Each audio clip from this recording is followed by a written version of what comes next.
Jellyfish, this is Tracy, and today we're going to be talking about green cards from Aether Revolt. And as I was looking through all of the cards, I was like, green is really strong. I feel like I kind of usually think this, my head kind of usually works where I feel like green, white, and black are just kind of like my colors that I really lean towards a lot. I'm an Abzan person, I guess you could say. I like those colors. I feel like they're usually really strong options. I feel like blue can sometimes be a little bit flimsy because it draws on a lot of counter spells rather than creatures. And red can sometimes have a couple of fragile creatures or too much burn rather than creatures. So there was a cat hair on my lens, so I had to fix that because it was bothering me, and I was like, I don't know if you guys are going to be able to see that. But anyways, yeah, I think that green looks really solid. There's a lot of synergy in green. I feel like this set, I don't know. I mean, I feel like green, I wouldn't do like monocolored, but I feel like green with maybe a splash of like white, I think would be like a really solid deck choice. The first card I want to talk about is actually, I think as an overview of all the colors, I think this is one of the best cards in the set, and that is Aetherwind Basker. This card's just really nuts. It's a huge bomb. So it's a 7-mana 7/7 with trample, which I like already. Then on top of that, at ETBs or attacks, you get an energy counter for each creature you control. So like, you know, the thing... You know, you've got like all these servo tokens, you got all like this other stuff, whatever going on, which is why I think white would work really well, especially with that one card.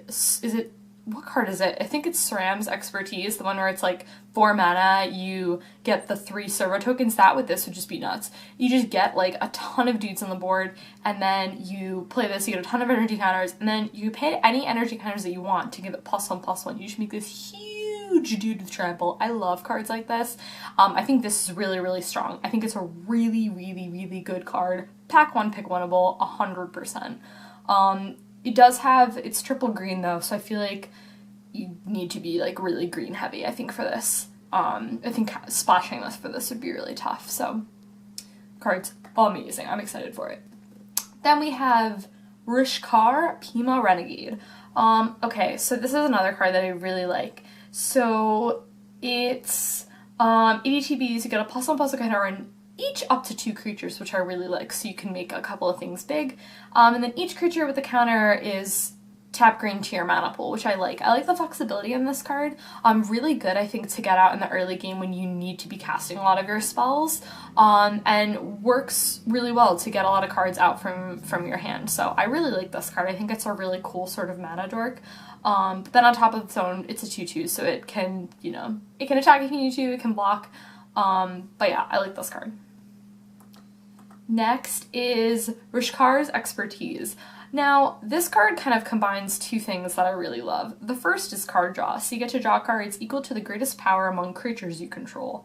That's awesome, I dig that. And then you can cast a card with converted mana cost 5 or less without paying its mana cost. So basically, you're telling me that you pay like 1 mana to draw cards equal to the greatest power among creatures you control, and then 5 mana to cast something else. Seems like a pretty sweet gig to me, and you get to do this and it's stapled all into 1 card, which is awesome. So this card's really sweet. I'm really excited. Like, I can't. This is so good. I love this. Card advantage and casting things. I like that. Then we have Aether Herder. So stats are pretty good. It's a 4 mana 3/3. ETBs, you get 2 energy counters. When it attacks, you can pay double energy to create a servo. This is like the same thing for the other cards pretty much, all the other Aether cards, but I really like these. Interesting. Okay, just got distracted reading someone's comment. Yeah, anyways, I like this card. I like all the Aether cards in like that little 5-color set. I think they're all really good. Okay, then we have Heroic Intervention, and I think that this is a card that I think this is going to see play in like EDH a lot too. And I feel like it's hard to really predict like what cards people are going to pick and choose for EDH and other formats, but this to me is just an absolutely nuts card. I mean, really taking advantage of the fact that all your stuff gains hexproof and indestructible. Someone goes to target your things, you're like, nah. In the middle of combat, go to kill your thing, nope, indestructible. Like, this to me is a really, really good green card. And for instants and sorceries, I think about them as removal, so you have to think of good cards for me to fill those slots up with that aren't removal. But this kind of is a removal spell in a sense, because if you give your stuff indestructible, you have the opportunity of, you know, making sure their stuff dies and yours doesn't, which is really good. So this is a really, really strong card. I really like this a lot. Okay, next is Greenbelt Rampager. Now, I've been, like, thinking about this card, being like, how do I feel about it? But I think I like it. I think as immediately as I saw it, I was like, yo, 1 mana 3/4. Because if you do have, like, the energy counters left over from something else, like, you played, like, Aether Herder, or, like, whatever other cards gave you energy, it's a 1 mana 3/4, which is really, really strong on its own. But if you don't have those energy counters, if you don't really have a lot of synergy in that deck, in your deck to do that, the fact that you can just, you know, play it, bounce it, which is really good. And this also triggers Revolt really, really amazingly. So if you have, like, any sort of Revolt strategy, I would definitely keep your eye out for this card, because I think it's going to be really good, because it's like, you know, pay 1 mana to trigger your Revolt for some other creature. So, card's great. I like it. Next is Greenwheel Liberator. So it's a 2/1 for 2. It's got Revolt, speaking of that. It ETBs with 2 +1/+1 counters if a permanent left the battlefield this turn. It turns out that, like, 2 mana, what would that be? 2 mana 4/3s are really good. This card actually reminds me of, it's that elf card that has, like, it's something battalion.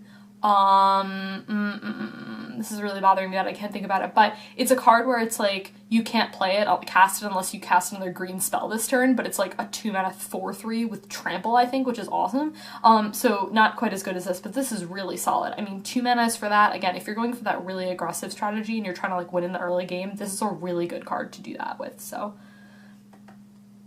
I'm kind of, like, interested though to see about, like, the whole Revolt mechanic is, like, how is it going to work? Because is it going to require, like, obviously it requires things dying or, like, you sacking things or bouncing things or whatever, but, like, how easy is that going to be to get off? I'm just interested to see that. Okay, so then we have Ridgescale. Like, I'm thinking about it in terms of, oh, like, I make an obvious attack where I want you to block and kill my thing, and then you do, and then I play this other really threatening thing. You know, it's an interesting sort of thing, I think, or, like, tricking your opponent into thinking that you have a really sweet, like, Revolt card or whatever. I don't know. Anyways, okay, so Ridgescale Tusker. 8 ETBs. It's a 5/5 for 5, which is really good. 8 ETBs, you get a +1/+1 counter on each other creature you control. Okay, permanent +1/+1 counters, don't underestimate them. They're really, really strong, especially if you have, like, a small army of little creatures and you give them all +1/+1 permanently. That's really awesome. And flickering something like this seems just to be absolutely amazing. So I really like this. Okay, next is Peema Aether-Seer. I love the art on this. I think the color scheme in this set is really sweet. So it's a 4 mana 3/2 at ETBs. You get an amount of energy counters equal to the greatest power among creatures you control. So this is interesting. Kind of like an interesting mid-range type of card, you know, using it in, like, the middle game or the late game too, I think, to get a ton of energy counters. But then you can pay 3 so target creature blocks this turn if able, which I think is a really interesting sort of thing. You know, being like, I want to make sure that this creature blocks this, I think can be interesting with some synergies, so I think this is, like, really cool.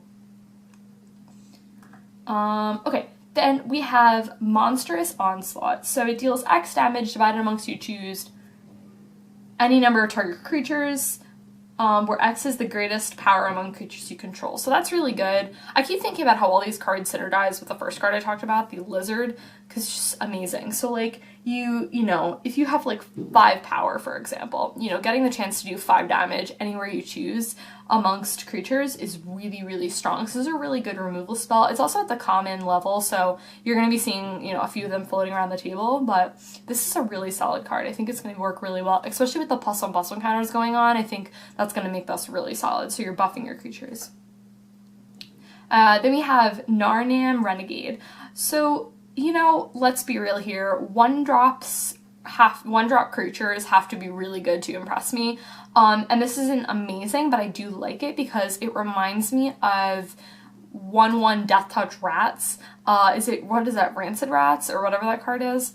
But yeah, like 1 mana for a 1/2 Death Touch. Alright, got a little bit more toughness there, which I like. 80 TBs with a +1/+1 counter for permanent you control left the battlefield. So that could potentially turn into a 1 mana 2/3, which is really amazing. And the fact that it's got Death Touch too, so there's a potential of being a little bit bigger. But if not, if you didn't even get that trigger off, that Revolt trigger, honestly, I think just a 1 mana 1/2 Death Touch is still really solid, so.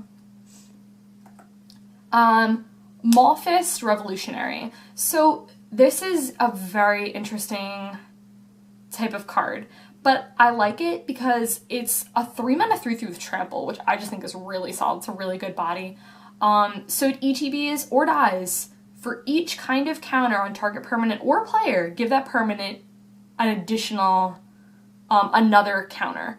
So this is really solid. I'm actually wondering if this is gonna find its place in like other types of decks, like in EDH or something, with like Infact or whatever. But yeah, it's interesting. Like, I think this will work really well if you do happen to like pull a Planeswalker or whatever, but even if you don't, just the fact of, I was just talking about +1/+1 counters, about, you know, giving your stuff +1/+1 counters is really good. This is a very specific type of card, though. I think it's going to work really well in that deck. However, this is still a 3 mana 3/3 with trample, which is really strong. So even if you don't have that +1/+1 synergy going on and you like need creatures and you need bodies, this is a good card to look out for.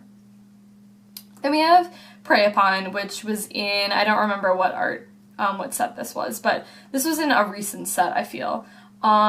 So it's still really good because you're fighting things, and green oftentimes is like a difficult time with removal, but this is a really good card to look out for, and it's it's at common level, so there's going to be a lot of them floating around the table if you're in a draft setting, so I think Prey Upon's like really good. It's only 1 mana too, so you know, the potential to kill something at 1 mana, really solid. Then we have Natural Obsolescence. So this is an interesting type of card. It's kind of like, I honestly can't decide if it's worse or better than something like Naturalize, but because Naturalize is like Destroy, but at instant speed to put an artifact that's really threatening on the bottom of their library is really good. Now the decks are going to be much smaller, but like realistically the chance of them getting to the bottom of their deck, like going through the whole deck, that's very like, you know, we're not in Sphinx's tutelage format. Yo, I remember like playing that deck in draft. That was, oh my gosh, that was an adventure. That was a lot of fun. But you're not playing any sort of like milling strategies or whatever. So you're not gonna, you know, deck them. But they do have a chance of like shuffling their deck with, you know, some abilities. I don't think there's a lot of abilities though that will cause them to be shuffling their deck. So the chance of them probably getting back to that artifact are pretty low, unless they have anything that's like search for target artifact, now that I'm thinking about it. But yeah, it's a good sort of like removal spell, but it's not like directly removal in like a sort of weird way. But I do think that this is a solid card and definitely a really good sideboard card for all those threatening artifacts. Then we have Lifecraft Cavalry. So, you know, 5 mana for a 4/4 trampler. Yep, I dig that. But Revolt. So it enters with an additional, with 2 counters. So, you know, 5 mana 6/6 with Trampler at common. Real good. I like this. Then we have Aetherstream Leopard. So, it's a 3 mana 2/3 with Trample. 80 TVs, you get an energy counter. Then when it attacks, you can pay just 1 energy counter to give it +2/+0 until end of turn. Okay, this card's really stupid. Yes, I do think that if you want to get like really full value out of this, you do want to play with the energy counter deck, but I just think this is like really good. Like even just to one time just get, you know, like a 4/5 with trample for 3 mana, that's really awesome. Like this is a really straight awesome card. It's a really straight, really good common. Okay, and the last card I'm going to talk about, very basic, but it's Druid of the Cowl. Having these sort of like mana dorks are like really important. It's really good, you know, just to help you like get your other mana spells, get your spells out, you know, much quicker. Every set kind of has this, some basic, you know, mana dork, but what I really like about this is that it's a 1/3, so it's a little bit harder to kill. It doesn't die to shock, so, yeah, good card overall. Yeah, guys, that was it. That was it for talking about Aether Revolt green cards. I think green is shaping up really nicely. I think it's going to be, like, a really solid color. From looking at all the cards, I think it has probably, like, I think it's, like, one of the best colors. I don't know. It's always hard to say, but I think that green is one of the best, so. So talk to you guys later.